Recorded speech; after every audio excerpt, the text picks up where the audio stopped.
कुणहा आपा ध्यान राखणो, मायड़ भाषा रो मान राखणो, चाहे रेवो कठई मुल्क में पण दिल में राजस्थान राखणो।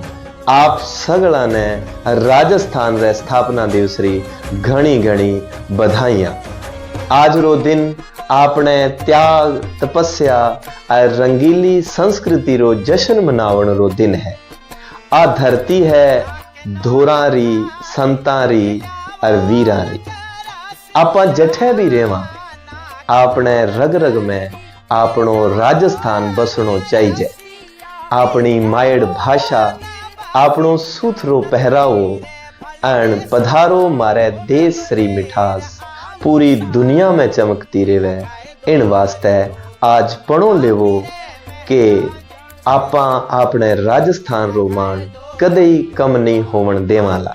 एक बार फिर शू आपने राजस्थान रे स्थापना दिवस री आप सगला ने घणी घणी मोकली मोकली बधाइयां। जय जय राजस्थान।